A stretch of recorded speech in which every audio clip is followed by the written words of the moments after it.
Good morning. তোমরা সবাই কেমন আছো? আশা করি ভালো আছো। শুভ উল্টো রাত তোমাদের সবাইকে জানিয়ে আজকে ব্লগ শুরু করলাম।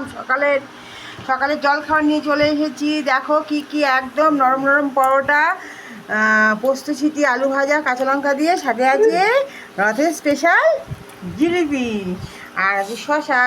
এই হচ্ছে সকালের জল খাওয়া। রাতে আমরা পাঁপড় ভাজবো, এখনও পাঁপড় ভেজে খাবো ডাল দিয়ে, রাতেও ভাজবো, রাতেও জিলিপি খাবো। বলো প্রমাতলায় গিয়ে এই বড় মশাই খাচ্ছে। কেমন লাগছে বলো?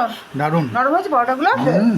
হ্যাঁ, তোমাদের সবাইকে শুভেচ্ছা উল্টো রাতে। তোমরাও জিলিপি পাঁপড় ভাজা খাও, ভালো করে ঘোরো, রস টেনো অবশ্যই।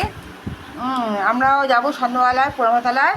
আচ্ছা চলো, তোমাদের জল খাওয়া খাওয়া গেছে কিনা অবশ্যই কমেন্টস করে জানিও। আর আজকে জল খাওয়াটা যদি তোমাদের দেখতে ভালো লাগে অবশ্যই একটা লাইক করে দিও। ভালো থেকো, সুস্থ থেকো। আজকে শনিবারের নিরামিষ খাওয়ার দিন। এই রান্না বসাবো, ছেলেকে ভাত খাইয়ে। কোথায় যাচ্ছ? আমি এখন ওষুধ খাবো না, আমি খাওয়ার খেয়ে খাবো। রাখো রাখো রাখো, পরে খাবো।